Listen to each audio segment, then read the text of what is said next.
అందరికీ హాయ్. నేటి తరగతిలో ఏసీ సర్క్యూట్ ప్రతిధ్వనిలో ఫ్రీక్వెన్సీని ఎలా కొలవాలో చర్చిద్దాం.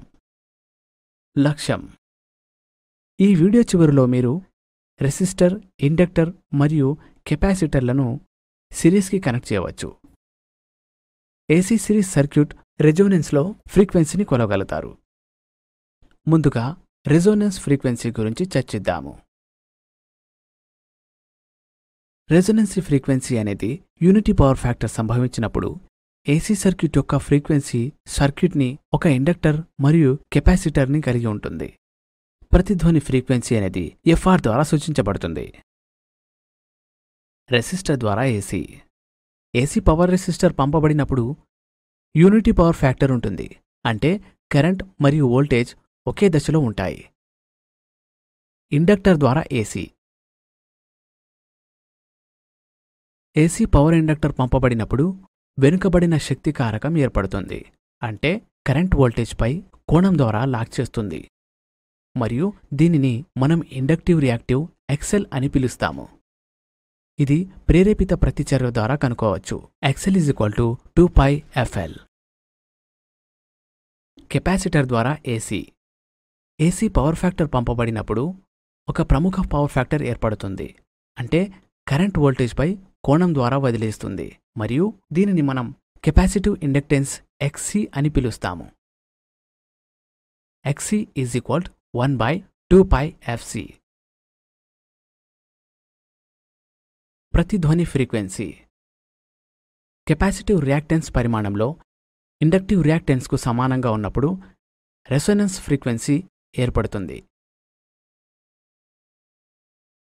XC = XL.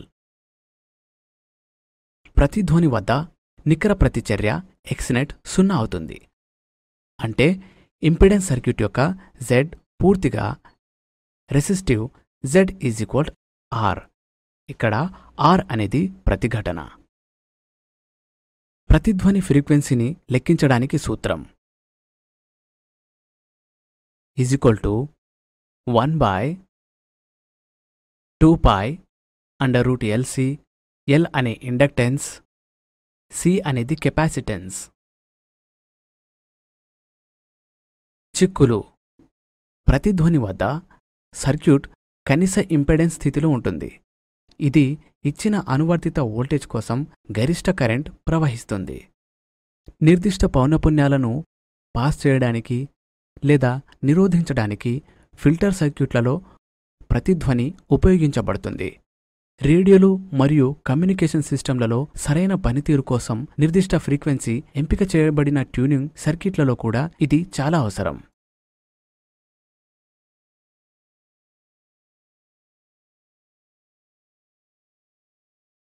ఇండక్టర్ మరియు కెపాసిటెన్సీ సిరీస్ అనుసంధానించబడి ఉన్నాయి. ఏసీ శక్తి ఇండక్టర్ వద్ద సర్క్యూట్కు వర్తించబడుతుంది. శక్తి కారకం వెనుకబడి ఉంది. కెపాసిటర్ మారినప్పుడు వెనుకకుబడి ఐక్యతగా మారుతుంది, ఎందుకంటే కెపాసిటర్ రీడింగ్ని పవర్ ఫ్యాక్టర్ ఇండక్టర్ వల్ల ఏర్పడే లాగింగ్ పవర్ ఫ్యాక్టర్స్కు సమానం. యూనిటీ పవర్ ఫ్యాక్టర్ సంభవించే ఈ ఫ్రీక్వెన్సీని రెసొనెన్సీ ఫ్రీక్వెన్సీ FR అంటారు. కేవలం ఇండక్టివ్ రియాక్టెన్స్, కెపాసిటివ్ రియాక్టెన్స్ సమానంగా ఉన్నప్పుడు రెసొనెన్స్ ఫ్రీక్వెన్సీ ఏర్పడుతుంది. XL = XC లేదా Z R. ప్రాక్టీస్లో ప్రతిధ్వని ఫ్రీక్వెన్సీని కొలుద్దాం. రెసిస్టర్, ఇండక్టర్ మరియు కెపాసిటర్ యొక్క విలువ వరుసగా 100 ohms, 40 mH మరియు 0.1 మైక్రోఫారడ్గా ఉండనివ్వండి. ఫంక్షన్ జనరేటర్, రెసిస్టర్, ఇండెన్సర్, కెపాసిటర్ 0 నుండి 50 mA వరకు ఉండేటటువంటి లే ఐరన్ అమ్మీటర్ మరియు LED అన్ని సిరీస్లతో సర్క్యూట్కు కనెక్ట్ చేయండి. ఫంక్షన్ జనరేటర్ ఆన్ చేసి వోల్టేజ్ని 10 V వద్ద సెట్ చేయండి. సిగ్నల్ లైన్ను వేవ్ ఫార్మెట్కి చేయండి మరియు క్రమంగా ఫ్రీక్వెన్సీని పెంచండి. మీరు LED మెరుస్తూ ఉండకపోవడాన్ని చూడవచ్చు, లేదా అది మినుకుమనే అవకాశం ఉంది. ఫ్రీక్వెన్సీని పెంచుతూ ఉండండి మరియు నిర్దిష్ట పరిధిలో మీరు LED గ్లోను నిరంతరం చూడవచ్చు. LED యొక్క రెజొనెన్స్ ఫ్రీక్వెన్సీని గమనిస్తూ ఉండండి. అమ్మీటర్ యొక్క కరెంట్ని గమనిస్తూ ఉండండి. ప్రతిఘటన ఇండక్టర్ మరియు కెపాసిటర్ నుండి మరియు మనం చర్చించిన విధానాలను ఉపయోగించి ప్రతిధ్వని ఫ్రీక్వెన్సీని కొలవడం. సర్క్యూట్లో ప్రతిధ్వని ప్రభావం గురించి చర్చిద్దాం. రెజొనెన్స్ ఫ్రీక్వెన్సీ సమయంలో సర్క్యూట్ ఒక ఇండక్టర్ మరియు కెపాసిటర్ కలిగి ఉన్నప్పటికీ సర్క్యూట్ని పవర్ ఫ్యాక్టర్ వద్ద పనిచేస్తుంది.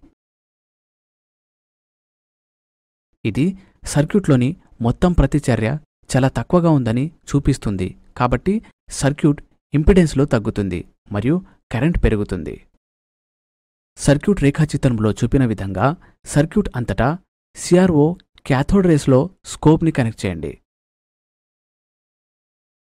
ఫంక్షన్ జనరేటర్ని ఉపయోగించి రెసొనెన్సీ ఫ్రీక్వెన్సీని సెట్ చేయండి మరియు తక్కువ ఇంపిడెన్స్ మరియు అధిక కరెంట్ కారణంగా CROలో అవుట్పుట్ లేదని నిర్ధారించుకోండి.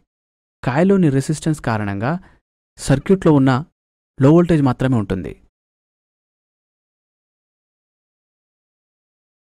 ఈ వీడియో నుండి మీరు AC సర్క్యూట్ ప్రతిధ్వనిలో ఫ్రీక్వెన్సీని కొలవగలరని నేను ఆశిస్తున్నాను. చూసినందుకు కృతజ్ఞతలు. శుభదినం.